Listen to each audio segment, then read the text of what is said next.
rivière Ubangi, à renfouler le lac Tchad et à faire des digues, parvenir à faire des grands barrages pour faire aussi des barrages hydroélectriques à électrifier toute la partie Sahel, faire d'une pierre plusieurs coups.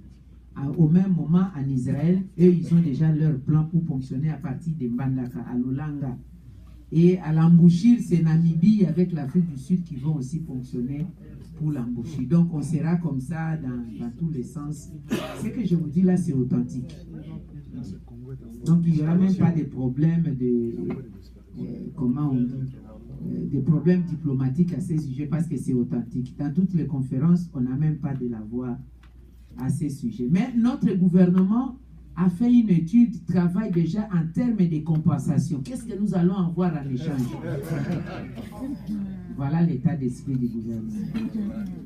Alors, le respect de la Constitution. Si nous nous disons que nous devons agir pour le respect de la Constitution, vous avez totalement raison. Moi, je vous félicite. C'est d'ailleurs enfoncer une porte ouverte que de parler de ça de vous. Mais j'aimerais quand même lire seulement l'exposé des motifs de la Constitution pour que vous compreniez pourquoi nous sommes en train de nous battre pour le respect de la Constitution. Depuis son indépendance le 30 juin 1960, la République démocratique du Congo est confrontée à des crises politiques récurrentes, dont l'une des causes fondamentales est la contestation de la légitimité des institutions et de leurs animateurs. Cette contestation a pris un relief particulier avec les guerres qui ont déchiré le pays depuis 1996 à 2003. En vue de mettre fin à cette crise chronique de légitimité et de donner au pays toutes les chances de se reconstruire, les délégués de la classe politique et de la société civile, forces vives de la nation, réunis au dialogue inter-congolais, ont convenu dans l'accord global et inclusif signé à Pretoria en Afrique du Sud le 17 décembre 2002 de mettre en place un nouvel ordre politique fondé sur une nouvelle constitution démocratique sur base de laquelle le peuple congolais puisse choisir souverainement ses dirigeants au terme des élections libres, pluralistes, démocratiques, transparentes et crédibles. À l'effet de matérialiser la volonté politique ainsi exprimée par les participants au dialogue intercongolais, le Sénat, issu de l'accord global inclusif précité, a déposé, conformément à l'article 105 de la Constitution de la transition, un avant-projet de la nouvelle Constitution à l'Assemblée nationale qu'il a adopté sous forme d'un projet Constitution soumis au référendum populaire. La Constitution ainsi approuvée s'articule pour l'essentiel autour des idées fortes ci-après. 1. De l'État et de la souveraineté. Dans le but, d'une part, de consolider l'unité nationale mise à mal par des guerres successives et d'autre part, de créer des centres d'impulsion et de développement à la base, les constituants a structuré administrativement l'État congolais en 25 provinces, plus la ville de Kinshasa dotée de la personnalité juridique et exerçant des compétences de proximité énumérées par la présente Constitution. En sus de ces compétences, les provinces exercent d'autres concurremment avec le pouvoir central et se partagent les recettes nationales avec ces derniers, respectivement en raison des 40 et des 60%. En cas de conflit de compétences entre le pouvoir central et les provinces, la Cour constitutionnelle est la seule autorité habilitée à les départager. Au demeurant, les provinces sont administrées par un gouvernement provincial, une assemblée provinciale. Elles comprennent chacune des entités territoriales décentralisées qui sont la ville, la commune, le secteur et la chefferie.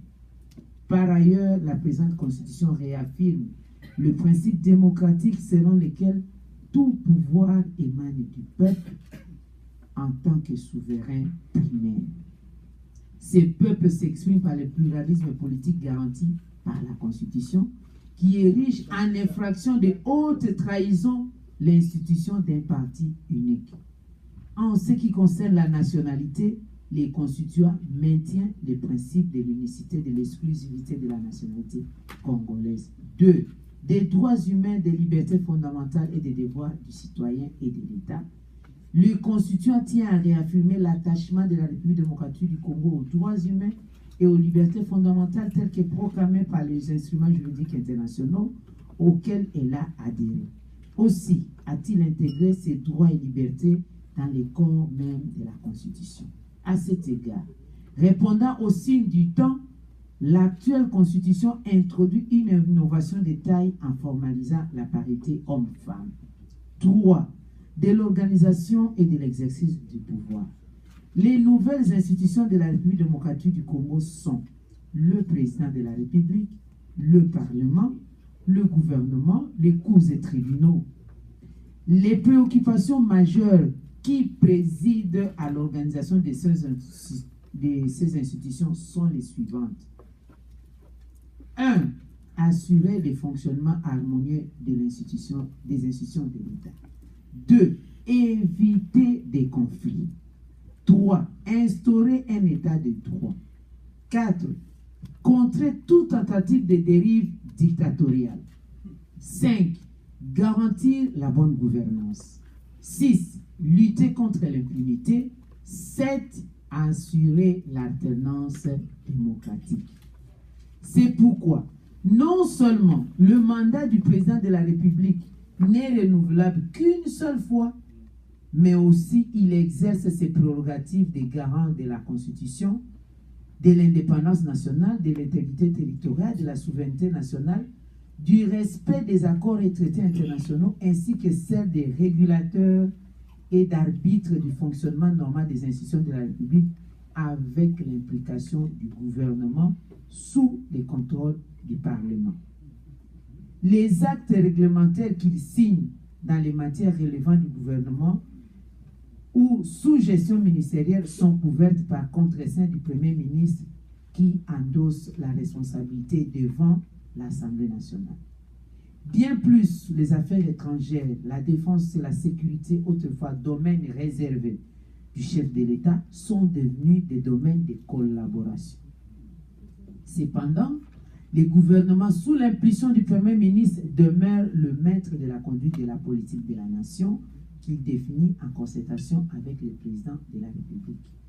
Il est comptable de son action devant l'Assemblée nationale, qui peut les sanctionner collectivement par l'adoption d'une motion de censure. L'Assemblée nationale peut en outre mettre en cause la responsabilité individuelle des membres du gouvernement par une motion de défiance. Réunis en congrès, l'Assemblée nationale et le Sénat ont la compétence de déférer le président de la République et le Premier ministre devant la Cour constitutionnelle, notamment pour haute trahison et délit d'initié. Par ailleurs, tout en jouissant du monopole du pouvoir législatif et des contrôles du gouvernement, les parlementaires ne sont pas au-dessus de la loi. Leurs immunités peuvent être levées et l'Assemblée nationale peut être dissoute par le président de la République en cas de crise persistante avec le gouvernement. La présente Constitution réaffirme l'indépendance du pouvoir judiciaire, dont les membres sont gérés par les conseils supérieurs de la magistrature, désormais composés des seuls magistrats. Pour plus d'efficacité et de spécialité et de célérité dans le traitement des dossiers, les cours et tribunaux ont été éclatés en 3 ordres juridictionnels. Premier tiré, les juridictions de l'ordre judiciaire passées sous le contrôle de la Cour de cassation. Deuxième tiré, celle de l'ordre administratif coiffée par le Conseil d'État. Troisième tiré, la Cour constitutionnelle.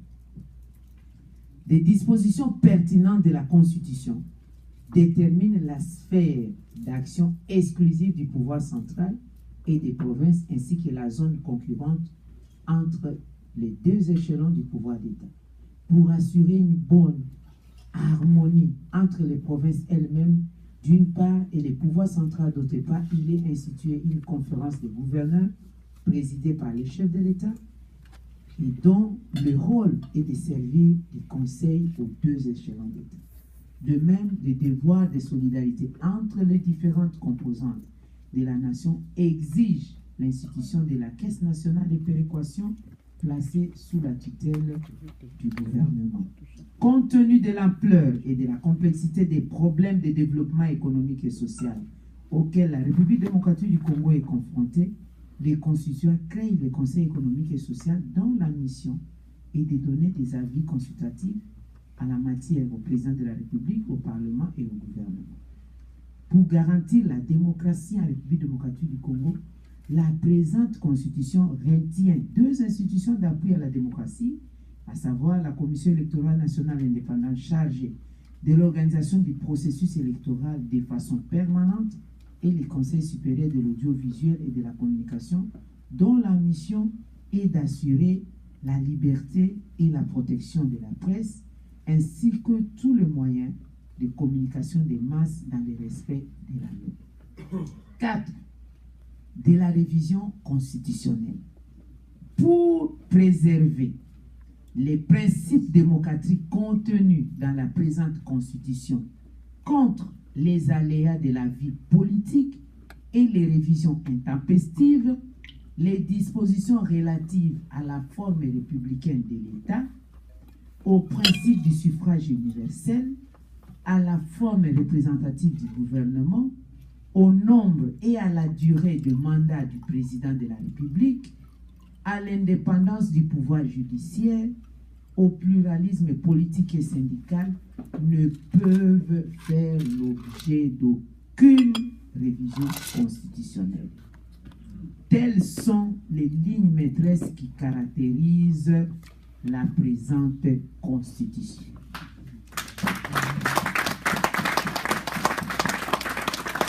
C'est ce qu'on appelle l'esprit de la loi. Parce que dans la loi, il y a l'esprit et la lettre. L'esprit de la loi, il est là. L'exposé du motif fait partie intégrante d'une loi. Parce qu'on n'est pas là lorsqu'on procède à des discussions. C'est en fait l'exégèse. C'est quand on dit comment est-ce qu'on a pu trouver cette constitution. Voilà. L'histoire a commencé de 1960 à ces jours. Qui dit mieux? Alors, pourquoi on doit bousculer l'architecture de cette affaire? Pourquoi? Ne peut toucher à cette constitution que celui qui n'aime pas les Congos. Est-ce que les Congolais peuvent laisser à quelqu'un qui n'aime pas les Congos à bousculer les Congos? C'est la raison pour laquelle nous sommes là. C'est la raison pour laquelle nous nous sacrifions. C'est la raison pour laquelle nous disons nous devons le faire au prix de notre tête. On nous touche à plusieurs points. Nous autres, vous avez appris que pour me déstabiliser, on enlève mon fils pour le tuer, que je n'aille pas au meeting. C'est grâce à la pression de tout le monde que je remercie qu'on a pu quand même les jeter après avoir hypnotisé et tout ça. Je ne sais pas ce qu'ils feront demain, mais nous sommes là. Nous allons nous battre. Si nous ne le faisons pas, peut-être que moi, au moins, on va me tuer, on va m'enterrer. Vous viendrez voir, déposer une chèvre de fleurs. Lumumba, ça tombe beaucoup. Nous ne devons pas oublier ça. Donc, c'est le travail que nous faisons. Vous pouvez compter sur nous. Nous allons nous impliquer. Nous ne sous-estimons pas ce que les autres font. C'est pourquoi nous disons une synergie d'action. Elle est la bienvenue. Mais il y a des décisions qui se prennent parfois dans des salons, comme j'ai dit, Washington, New York, Belgique, Bruxelles, ou je ne sais pas quoi, qui ne comprennent pas l'âme des Congolais, que l'âme est renfermée ici dans cette constitution.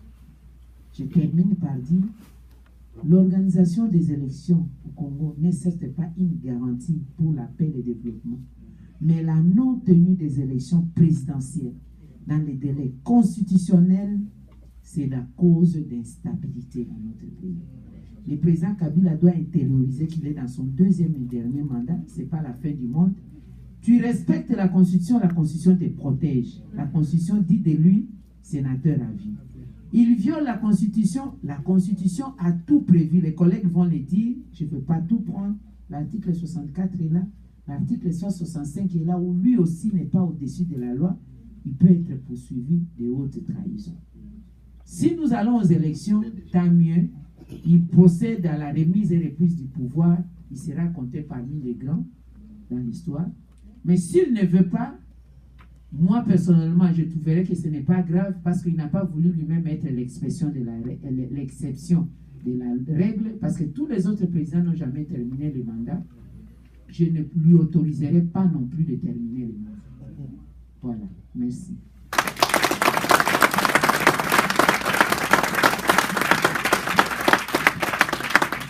Merci.